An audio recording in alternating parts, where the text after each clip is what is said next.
Gulf war ప్రారంభమై 10 రోజులవుతోంది. ఎక్కడా చర్చలనే మాటే లేకుండా సాగుతున్న ఈ యుద్ధం తాము కోరుకున్నది కాదని విధిలేక చేస్తున్నామని ఇరాన్ ఆక్రోశిస్తోంది. అంత మాత్రాన అమెరికా ఇజ్రాయెల్ దాడులపై భయపడడం లేదు. సరికదా ఇంకా రెచ్చిపోతోంది. అమెరికాపై ఎనర్జీ వార్ చేస్తామని తాజాగా ప్రకటించింది. అంతేకాదు మిసైల్స్, డ్రోన్ల దాడిలో కొత్త వ్యూహం కూడా అమలు చేస్తోంది. దీంతో తక్కువ వనరులతోనే ఇరాన్ చేస్తోన్న ప్రతి దాడులతో అమెరికా, ఇజ్రాయెల్ కూడా తమ స్ట్రాటజీ మార్చాయి. ఏంటా స్ట్రాటజీ?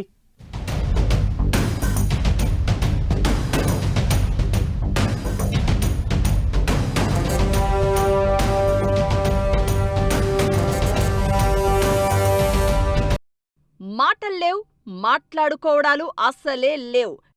10 days in war తెగేసి చెప్తోన్న ఇరాన్, మేం కోరుకున్న యుద్ధం కాదిది, విధి లేక చేస్తోన్న యుద్ధం. యుద్ధతంత్రాల్లో అనూహ్యమైన మార్పులు చోట్చేసుకుంటాయా? అమెరికానే కాదు, ఇరాన్ కూడా స్ట్రాటజీ మార్చబోతోందా? 2 దేశాల యుద్ధం కాస్త ప్రపంచ యుద్ధంగా మారే సంకేతాలు. చైనా ఓపెన్ కాలేదు, రష్యా తనతో కాదంది. What next Iran? America Israel ఆయువు పట్టుపై దాడి చేస్తుందా? అమెరికా సేనల రాడారులో ఇరాన్ న్యూక్లియర్ సైట్లు. 10 రోజుల తర్వాత కూడా గల్ఫ్ వారులో ఇరాన్ ఎక్కడా తగ్గడం లేదు.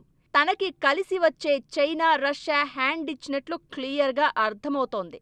మరోవైపు ఇరాన్ టాప్ సుప్రీం కమాండర్గా మొజ్తబా ఖమేనీ ఎంపిక, యుద్ధం నేపథ్యంలో జరిగిన నియామకం కావడంతో ఇరాన్లోనూ తీవ్రమైన ఉత్కంఠ నెలకొన్నది. ఇలాంటి సిచ్యువేషన్ ఇరాన్కి గత అర్ధ శతాబ్దంలో ఇదే మొదటిసారి. అయతొల్లా ఖమేనీ సుప్రీం కమాండర్గా ఎన్నికైన తర్వాత అనేక యుద్ధాలను ఇరాన్ చూసింది. కానీ ఇప్పుడు ప్రపంచ పెద్దన్న అమెరికా, టెక్నాలజీలో కింగ్గా చెప్పే ఇజ్రాయిల్ చేస్తోన్న ముప్పేట దాడిని ఈ కొత్త నేత ఎలా ఎదుర్కొంటారు? అలానే అమెరికా, ఇజ్రాయిల్ దాడులను ఎలా కాచుకుంటారు అనేది పెద్ద సవాలుగా మారింది. ఓవైపు వెంటాడుతోన్న దాడులు, మరోవైపు యుద్ధ రంగంలో కంపల్షన్స్ అన్నీ కలిపి మొజ్తబా ఖమేనీ సత్తాకి లిట్మస్ టెస్ట్గా మారాయి. ఇదే సమయంలో ఇరాన్కి కలిసి వస్తాయని చైనా, రష్యాపై అంచనాలు పెట్టుకున్నా అవి పనికిరానివని ఎప్పుడో తేలిపోయాయి. తమకి అమెరికా కదలికలను అందచేస్తోంది రష్యానే అని ఇరాన్ ఓపెన్గా చెప్పినా రష్యా మాత్రం దాన్ని ఖండించడమే ఇందుకు నిదర్శనం. మరోవైపు చైనా అందించిన ఆయుధాలు కానీ, ఆ దేశం నెలకొల్పిన ఎయిర్ డిఫెన్స్ సిస్టమ్స్ కానీ ఇరాన్కి ఉపయోగపడడం లేదనే ప్రచారం సాగుతోంది. అయితే ఇదే క్రమంలో చైనా సోమవారం స్పందన కాస్త ఇరాన్కి ఊరటనిచ్చేదే. ఇరాన్ చేస్తున్న ప్రతీకార దాడులతో గల్ఫ్ దేశాలతో పాటు వాటిలో ఉన్న అమెరికా బేసులకు తీవ్ర నష్టం వాటిల్లుతోంది. ఈ నష్టం పెరుగుతూ పోతున్నా అమెరికా, ఇజ్రాయిల్ ఏమీ చెయ్యలేక చేష్టలుడిగి చూడాల్సి వస్తోంది. ఇక్కడే అయతొల్లా ఖమేనీ ప్లేస్లో వచ్చిన మొజ్తబాని కూడా టార్గెట్ చేస్తామంటూ ఇజ్రాయిల్ వార్నింగ్ ఇవ్వడంతో చైనా సూటిగా స్పందించింది. ఆయనను లక్ష్యంగా చేసుకోవడంపై తాము వ్యతిరేకిస్తున్నట్లు చైనా తెలిపింది. ఇరాన్ సార్వభౌమాధికారం, భద్రత, ప్రాదేశిక సమగ్రతను గౌరవించాలని ఇజ్రాయిల్కు హితవు పలికారు. ఇరాన్పై అమెరికా, ఇజ్రాయిల్ దాడులను చైనా గతంలో చట్టవిరుద్ధమైన దురాక్రమణగా ఖండించింది. కాల్పుల విరమణకు పిలుపునిచ్చింది. ఇదిగో ఇంతవరకే ఏ దేశమైనా చెయ్యగలుగుతుంది తప్ప అంతకు మించి రంగంలోకి దిగే అవకాశాలే లేవు. బహుశా అందుకే ఇరాన్ ఇది విధిలేని యుద్ధంగా ప్రకటించినట్లుంది. అయితే ఇదే సమయంలో ఇరాన్ అనుసరించిన గెరిల్లా స్ట్రాటజీ మాత్రం ఇతర దేశాల్లో కలకలం రేపింది. ప్రత్యేకించి కామికాజ్ షాహెద్ 136 డ్రోన్ల స్వైర విహారం అంతా ఇంతా కాదు. జస్ట్ ఓ 3D టాయ్ డ్రోన్ను వదిలితేనే దాన్ని పడగొట్టేందుకు ఇజ్రాయిల్ హైరానా పడి తన ఖరీదైన ఆయుధ వ్యవస్థలను వాడడం ఇంటర్నెట్ని షేక్ చేస్తోంది. ఇతర దేశాలపై ఇరాన్ చేస్తోన్న దాడుల్లోనూ వ్యూహం మార్చుతుంది. ఖతార్, బహ్రెయిన్లోని ఆయిల్ రిఫైనరీలను దెబ్బతీసిన ఇరాన్ ఇప్పుడు కొత్తగా అమెరికా, ఇజ్రాయిల్ రాడార్ వ్యవస్థలనే టార్గెట్ చేయడం ప్రారంభించింది. అదే ఇప్పుడు మరింత సెన్సేషన్ కలుగజేస్తోంది. రాడార్లకి చిక్కకుండా అవతలి ప్రాంతంలో లక్ష్యాలను దెబ్బతీయడం కాదు, ముందు రాడార్లనే టార్గెట్ చేస్తూ ఉండడం గెరిల్లా వ్యూహానికి నిదర్శనం. ఎయిర్ డిఫెన్స్ సిస్టమ్స్కి కళ్లలాంటి ఈ రాడార్లను ముందు దెబ్బతీయడం, ఆ తర్వాత అమెరికా బేస్లపై దాడి చేయడం, ఇలా రెండంచెలుగా ఇరాన్ తమ కామికాజ్ డ్రోన్లను ప్రయోగిస్తోంది. మిడిల్ ఈస్ట్ ప్రాంతంలో ఈ కొత్త దాడుల నుంచి తప్పించుకోవడం అమెరికా, ఇజ్రాయెల్ బేస్లకు కష్టంగా మారింది. కదిలే లక్ష్యాలనంటే అప్పటికప్పుడు తొలగించవచ్చు, కానీ ఇలా స్థిరంగా నిలబడిన రాడార్ సిస్టమ్స్ను బ్రేక్ చేస్తుంటే వెంటనే తిప్పికొట్టడం సవాల్గా మారింది. హైపర్సోనిక్ స్పీడ్తో వచ్చి రాడార్లను ఢీ కొడుతుంటే అలా గుడ్లప్పగించి చూడడం సోల్జర్ల వంతుగా మారింది. దీంతో ఇరాన్ ఈ గల్ఫ్ వార్లో అనుసరిస్తోన్న కొత్త వ్యూహం యుద్ధ రంగంలో కలకలం సృష్టిస్తోంది. గల్ఫ్ వార్లో ఇరాన్ అలా కొత్త వ్యూహాలు అమలు చేస్తుంటే అమెరికా కూడా తన ఫోకస్ షిఫ్ట్ చేసింది. ఇరాన్ ఫ్యూయల్ ఫీల్డ్స్ పై దాడులకు దిగుతోంది. అయితే ఈ క్రమంలో అమెరికా యుద్ధ నిబంధనలను మీరుతున్నాయనే ఆరోపణలు వస్తున్నాయి. ఈ రెండు దేశాల మధ్య చోటు చేసుకున్న యుద్ధకాండతో మిగిలిన దేశాలు సంక్షోభంలో కూరుకుపోతున్నాయి. క్రూడ్ ఆయిల్ రేట్లు భగ్గుమంటుండగా చమురు కొరతతో ప్రపంచం స్తంభించే స్థితికి చేరుతుందేమో అన్న ఆందోళన పెరుగుతోంది. ఈ నేపథ్యంలోనే అమెరికా అధ్యక్షుడు ట్రంప్ కుర్దిష్లను రంగంలోకి దింపుతారనే ప్రచారం ఊపందుకుంది. 10 రోజులకు పూర్తిగా రూపం మారిన యుద్ధం. సైనిక స్థావరాలతో పాటు చిన్నారుల స్కూళ్లు, ఆసుపత్రులపై అమెరికా దాడులు. ప్రతీకారంతో రగులుతూ చమురు క్షేత్రాలను టార్గెట్ చేసిన ఇరాన్ ధాటికి కుప్పకూలుతోన్న చమురు రంగం. $118 చేరిన క్రూడాయిల్ రేటు. ఆర్థిక మూలాలే టార్గెట్గా ఇరాన్, అమెరికా పరస్పర దాడులు. మధ్యలో అల్లాడుతోన్న ప్రపంచ దేశాలు. మనకు చమురు సెగ, ఇంపోర్ట్ బిల్ పెరిగిన వైనం.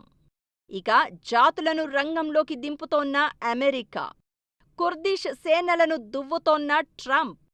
సైబర్ వార్ బిగిన్ చేసిన ఇరాన్. యుద్ధం ఎంత బీభత్సంగా ఉంటుందో ప్రత్యక్షంగా చూడకపోయినా ఇతర దేశాలు కూడా ఆ సెగను ఇప్పుడు ఫీలవుతున్నాయి. ఇరాన్పై దాడులు తీవ్రతరం చేసిన అమెరికా ఈ క్రమంలో యుద్ధ నిబంధనలను పక్కన పెట్టేసింది అనే ఆరోపణలు వస్తున్నాయి. సౌత్ ఇరాన్లోని మినాబ్లో ఓ స్కూలుపై అమెరికా దాడి చేయగా ఏకంగా 175 మంది ప్రాణాలు కోల్పోయారు. ఇది ఇరానే చేసుకుందని అమెరికా బుకాయించినా ఆ దేశానికే చెందిన న్యూయార్క్ టైమ్స్ అది అమెరికా దాడే అని పరిశోధించి ప్రకటించింది. అమెరికా మాత్రమే ప్రయోగించే తోమహక్ మిజైల్ విడి భాగాలు అక్కడ దొరకడంతో అమెరికా హస్తం బయటపడగా దానికి ప్రతిగా ఇరాన్ కూడా తన అటాక్ ఎక్కువ చేసింది. చమురు క్షేత్రాలను లక్ష్యంగా చేసుకుని రెచ్చిపోవడంతో ప్రపంచవ్యాప్తంగా క్రూడాయిల్ సరఫరాకి బ్రేకులు పడుతున్నాయి. దీంతో క్రూడాయిల్ రేటు ఏకంగా $118కు చేరింది. వారు ప్రారంభమైన రోజు ఇది $70 మాత్రమే. ఈ పరిస్థితే తీవ్రమైన ఆందోళనకు దారితీస్తోంది. ఈ నేపథ్యంలోనే పాకిస్తాన్ లాంటి దివాలాకోరు దేశాలు మరోసారి దివాలా తీసే పరిస్థితులు ఏర్పడ్డాయి. పాకిస్తాన్ ఏకంగా $600 మిలియన్ మేర అదనంగా తమ దిగుమతుల కోసం ఖర్చు పెట్టాల్సి రావడంతో IMF తలుపు తట్టింది ఆ దేశం. దయచేసి తమను ఆదుకోవాలని, లేదంటే దివాలా తప్పదని దేబిరించింది. క్రూడ్ ఉత్పత్తులపై లెవీ మినహాయించాలని కోరింది. ఇదే సమయంలో ఇరాన్ అమెరికాకి ఏది బలమో దాన్నే టార్గెట్ చేస్తోంది. 60కి పైగా ఇరాన్ అనుకూల హ్యాకింగ్ గ్రూపులు ఆన్లైన్ వేదికగా అమెరికాపై దాడులకు సిద్ధమైనట్లు ప్రముఖ సైబర్ సెక్యూరిటీ సంస్థ క్లౌడ్ సెక్ ప్రకటించింది. ఈ హ్యాకర్లంతా టెలిగ్రామ్ వేదికగా ఎలక్ట్రానిక్ ఆపరేషన్స్ రూమ్ను ఏర్పాటు చేసుకుని తమ టార్గెట్లను పంచుకుంటున్నట్లు చెప్తున్నారు. అయితే ఇవన్నీ కూడా ఇరాన్ గవర్నమెంట్తో సంబంధం లేకుండా ఓ సైద్ధాంతిక కారణాలతోనే చేస్తున్నట్లు తెలుస్తోంది. అందుకే ఈ తరహా సైబర్ అటాక్స్ని అంచనా వెయ్యడం, అడ్డుకోవడం కష్టంగా మారిందని క్లౌడ్ సెక్ చెప్తోంది. అమెరికాలోని పవర్ గ్రిడ్లు, వాటర్ సప్లై నెట్వర్క్లు, ఉత్పాదక సంస్థలను నియంత్రించే సుమారు 40,000కు పైగా industrial control systems, ICS public ఇంటర్నెట్కు కనెక్ట్ అయి ఉన్నాయని, వీటికి కనీస పాస్వర్డ్ భద్రత కూడా లేకపోవడంతో హ్యాకర్ల పని సులువు చేసింది.